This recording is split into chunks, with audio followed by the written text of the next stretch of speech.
Hello बच्चों, यदि अभी बिहार के सरकारी स्कूल से पढ़ाई करें तो आप सभी को पता है कि कल आप सभी का अर्धवार्षिक परीक्षा है और द्वितीय पाली में आप सभी का विज्ञान का परीक्षा है। तो यदि आप छठा के बच्चे हैं तो आपके लिए वीडियो बहुत ही महत्वपूर्ण होगा, क्योंकि छठा का ओरिजिनल क्वेश्चन पेपर हमारे पास है जिसका सोल्यूशन करा रहा हूँ। तो आप इस वीडियो को ध्यानपूर्वक देख लीजिए और चैनल को सब्सक्राइब कर लीजिएगा, ताकि और भी सारे विषय का आपको तैयारी करा दिया जाएगा। ठीक है, देखिए इसी प्रकार से आपका क्वेश्चन पेपर मिलेगा। यहाँ पर आप लोग अपना नाम लिख लीजिएगा और उसके बाद आप अपना रोल नंबर लिखिएगा। उसके बाद यहाँ पर आप अपना प्रखंड यानी थाना कहाँ है वो लिखिएगा, ज़िला का नाम लिखिएगा, संकुल का नाम यहाँ पे आप लोग लिखिएगा। और उसके बाद है ना, आप लोग इसको छोड़ दीजिएगा। इस तीनों बॉक्स में आप लोगों को कुछ भी नहीं भरना है। उसके बाद आप लोग दिशा निर्देश को पढ़ लीजिएगा। उसके बाद आप लोग बढ़िएगा तो पहला प्रश्न आप लोगों से पूछा जाएगा कि रिक्त स्थानों की पूर्ति कीजिए, जो कि 10 मार्क्स का क्वेश्चन रहेगा। ठीक है, यहाँ पर देखिए कह रहे हैं कि भोजन से हमें क्या मिलता है, तो भोजन से हमें ऊर्जा मिलता है, तो बिल्कुल सही आंसर हो जाएगा। उसी पर मनुष्य एवं तिलचट्टा सार्वजनिक जंतु है, क्या है, कैसी जंतु है, तो यह सर्वधारी जंतु क्या है, तो सर्वधारी जंतु है, तो बिल्कुल सही आंसर हो जाएगा। उसके बाद प्रदूषित जल पीने से क्या होता है, तो प्रदूषित जल पीने से बीमारी होता है, बुखार होता है, जुकाम होता है। तो इस प्रकार से आप लोग इसका आंसर लिख देंगे। यहाँ पर देखिए प्रश्न कह रहा है कि बर्फ का पानी में बदलना क्या कहलाता है, तो बर्फ का पानी में बदलना भौतिक परिवर्तन कहलाता है। क्या कहलाता है, भौतिक परिवर्तन। अगला है 5 नंबर का प्रश्न। 5 नंबर का प्रश्न क्या कह रहा है कि प्रकाश के गमन का मार्ग होता है, प्रकाश के गमन का मार्ग कैसा होता है, तो सीधी होता है। प्रकाश के गमन का मार्ग हमेशा सीधी होता है। तो इस प्रकार से इन सारे प्रश्नों का आंसर आप दीजिएगा तो आपको 10 मार्क्स मिल जाएगा। ठीक है, उसके बाद आप लोगों से यही रिक्त स्थान वाला ये, उसके बाद आप लोगों से मिलान करने वाला प्रश्न पूछा जाएगा। ठीक है, कि अगर आप लोग मिलान कीजिए, ये भी 10 मार्क्स का रहता है। तो मिलान करने के लिए कहे तो देखिए विलय कर रहा है, तो विलय जो होता है ये कौन कौन से विलय हो जाता है, तो नमक जो है ये पानी में विलय हो जाता है, मतलब घुल जाता है, चीनी भी घुल जाता है, तो ये विलय हो जाता है ना, ये अपना मतलब स्थानीय अपना रूप बदल लेता है, मिल जाता है। तो विलय में ये बिल्कुल सही आंसर हो जाएगा। उसके बाद अविलय, तो अविलय कौन नहीं होगा, तो लोहा, रेत, ये सब क्या है, अगर पानी में आप डालिएगा तो ये विलय होगा, नहीं होगा, तो लोहा का लोहा ही रहता है, तो ये अविलय हो जाएगा।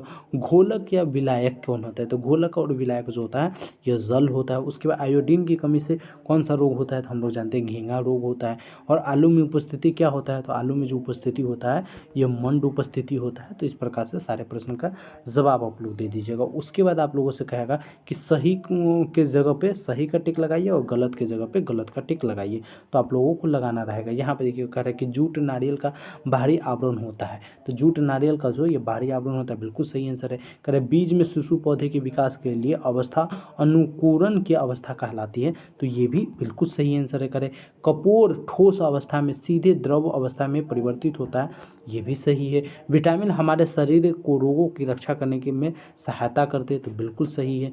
इसका भी आप सही आंसर लगाएंगे। ठीक है, और उसके बाद आप लोगों को कह रहा है कि लघु उत्तरीय प्रश्न लगभग 20 शब्दों में उत्तर दीजिए। ठीक है, अथवा में 2 प्रश्न रहेगा इस प्रकार से, और कहेगा कि किसी एक प्रश्न का आप लोग जवाब दीजिए। तो यहाँ पे 2 प्रश्न पूछा कि प्रोटीन की कमी से होने वाले रोगों की पहचान कर लिए या पारदर्शी पदार्थ क्या है, तो हम इसके बारे में लिख रहे हैं। तो यहाँ पे आप लोग है ना सबसे पहले अथवा लिख कर, ठीक है, अथवा ये अथवा लिख दीजिएगा और इसको घेर दीजिएगा। उसके बाद तीर का निशान देकर आंसर लिखिएगा, जो कि ये बच्चा नहीं किया तो आप लोग कर दीजिएगा। ठीक है, और उसके बाद लिखिएगा पारदर्शी पदार्थ वे पदार्थ होते हैं जिनके आर पार दूसरी वस्तुओं का देखा जा सकता है। मतलब पारदर्शी पदार्थ ऐसा पदार्थ होता है जिसके आर पार आप दूसरे पदार्थों को देख सकते हैं। ठीक है, उसी को हम क्या कहते हैं, पारदर्शी पदार्थ या पारदर्शी पदार्थ। प्रकाश को आने से बाहर मतलब आपस में हम एक दूसरे को देख पाते हैं उसी को। जैसे अगर जाली वाला कोई चीज़ रहता है तो क्या है, उससे हम देख पाते हैं कि बाहर क्या हो रहा है, तो उसी को हम पारदर्शी पदार्थ कहते हैं। ठीक है, इस प्रकार से उसका आंसर लिख दीजिएगा।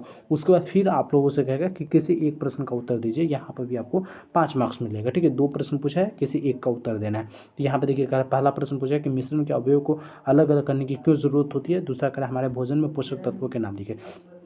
तो हम इसी प्रश्न का आंसर बताते हैं। यदि आपको ये प्रश्न का आंसर याद हो तो आप यही लिखिएगा। ठीक है, क्योंकि हमेशा परीक्षा में आप अपना मतलब परिवर्तन अच्छा से लिखिएगा तो वो आपके लिए सही रहेगा। ये नहीं कि हम टीचर बता दी वही लिख दिए। ठीक है, तो यहाँ पे हम इस प्रश्न का आंसर देखिए, भोजन में मुख्य तत्व जो होते हैं कार्बोहाइड्रेट, प्रोटीन, वसा, विटामिन, खनिज, लवण। इसके अलावा भोजन में आहार्य, रुक्षांश और जल भी होते हैं। तो इस प्रकार से आप लोग लिख दीजिएगा।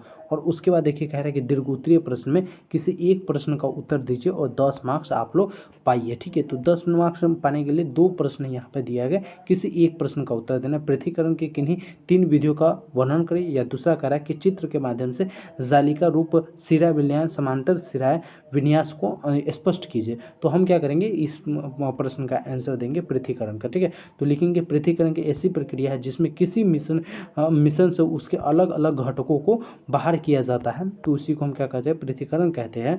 ये ऐसी प्रक्रिया देखें ना, उसी के बारे में लिखेंगे। और उसके बाद इसके 3 घटक जो है, ये महत्वपूर्ण घटक में आप लोग लिख सकते हैं।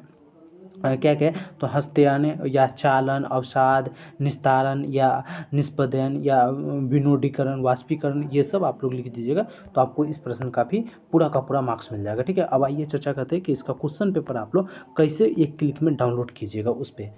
तो बच्चों, क्वेश्चन पेपर डाउनलोड करने के लिए आप लोग है ना क्या कीजिएगा, गूगल पे आइएगा, सर्च कीजिएगा BSCBCAR। जैसे ही सर्च कीजिएगा तो पहले नंबर पर आपसे को देखिए यहाँ पे दिख रहा होगा PSP.com का वेबसाइट। इसी वेबसाइट को ओपन कीजिएगा। ओपन करने के बाद आप लोग थोड़ा सा नीचे कीजिएगा तो यहाँ पर देखिए BSB अपडेट में आपसे को ये पोस्ट दिखेगा, Bihar school half year question paper 2025 class first day 8 का क्वेश्चन पेपर डाउनलोड करें। तो आप लोग इसी पे क्लिक कर लीजिएगा। ठीक है, इस पर क्लिक करने के बाद आप लोग सारी डिटेल्स को सबसे पहले ध्यानपूर्वक पढ़ लीजिएगा। पढ़ने के बाद आप लोग अपना क्लास सेलेक्ट कीजिएगा, जैसे 7th वाले बच्चे इस पर, 6th वाले बच्चे इस पर क्लिक करेंगे। अभी आपने साइंस पढ़ा है तो साइंस की अगर क्वेश्चन पेपर डाउनलोड करना है तो आप लोग इस क्लिक हेयर के बटन पर क्लिक कीजिएगा, आपका क्वेश्चन पेपर डाउनलोड हो जाएगा। ठीक है, तो डाउनलोड कर लीजिएगा। बाकी पल पल के अपडेट के लिए आप लोग व्हाट्सएप चैनल को फॉलो कर लीजिएगा। मिलते हैं अगले वीडियो में, जब तक के लिए जय हिंद जय Bharat. Thank you so much.